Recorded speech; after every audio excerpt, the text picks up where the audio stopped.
નમસ્કાર, આઝાદ મીડિયા લાઈવમાં આપનું સ્વાગત છે। આણંદમાં વધુ એક વખત બોગસ માર્કશીટ કૌભાંડ ઝડપાયું છે, જેને પગલે આણંદ ટાઉન પોલીસે ફરિયાદ નોંધીને આ મામલે કાર્યવાહી હાથ ધરી હતી। આણંદના વેંડોર 4 રસ્તા પાસે આવેલ શિવ ઓવરસીઝ નામની ફર્મના સંચાલકો બોગસ માર્કશીટ બનાવડાવી કૌભાંડ આચરતા હોવાનું સામે આવ્યું છે। ત્યારે 2 વિદ્યાર્થીઓની 16 જેટલી માર્કશીટ બોગસ હોવાનું ખુલતા એસઓજી હરકતમાં આવી છે। આ મામલે આણંદ ટાઉન પોલીસ મથકમાં ફરિયાદ નોંધાઈ છે। મહત્વનું છે કે વિદેશ જવા માંગતા વિદ્યાર્થીઓને વિદેશ મોકલવાની લાલચ આપી આ બોગસ માર્કશીટ બનાવાતી હતી। આ મામલે એસઓજી પોલીસે 2 આરોપીઓની ધરપકડ કરી કાયદેસરની કાર્યવાહી હાથ ધરી છે। ત્યારે આગામી દિવસોમાં હજુ મોટા ખુલાસા થવાની શક્યતા સેવાઈ રહી છે। અમિત પારેખ, આઝાદ મીડિયા લાઈવ, આણંદ।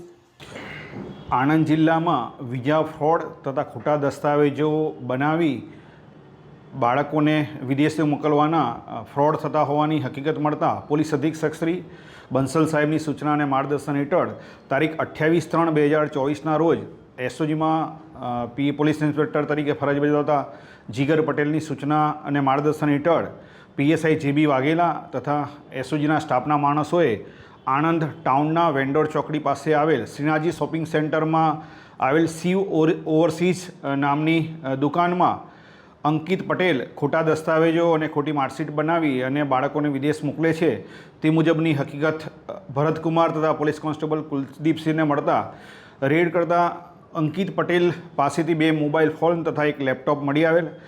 આ લેપટોપ અને મોબાઈલની અંદર ડિજિટલ માર્કશીટ મળી આવેલી।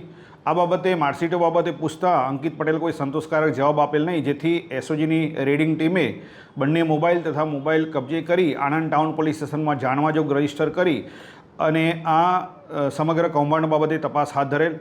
આ જાણવાજોગની તપાસ દરમિયાન હકીકત એવી જણાઈ આવેલ કે અંકિત પટેલ પાસેના મોબાઈલ તથા લેપટોપમાં આવેલી બોગસ માર્કશીટો ઉત્તરાખંડ, હેમવતી, નંદન, બહુગુડા, ગઢવાલ યુનિવર્સિટીમાંથી વેરીફાઈ કરતા આ તમામ માર્કશીટો ખોટી હોવાનું જણાઈ આવતા અંકિત ગોપાલભાઈ પટેલ રહેવાસી અરડી પટેલ ફડકી તાલુકો ઉમરેઠ તથા ધવલ મોહનભાઈ પટેલ રહેવાસી ચુનેલ તાલુકો મૌધા જિલ્લો ખેડા નાઓના વિરુદ્ધમાં ખોટા દસ્તાવેજોનો બનાવી અને સાચા તરીકે ઉપયોગ કરવા બાબતનો આણંદ ટાઉન પોલીસ સ્ટેશનમાં ગુનો રજીસ્ટર કરવામાં આવેલ છે। તેમજ આ ગુનાનો મુખ્ય સૂત્રધાર જીગરભાઈ રમેશભાઈ ગોગારા રહેવાસી રિફાઇનરી રોડ, ગોરવા, વડોદરાને અટક કરવાની તપાસ તજવીજ હાથ ધરેલ છે।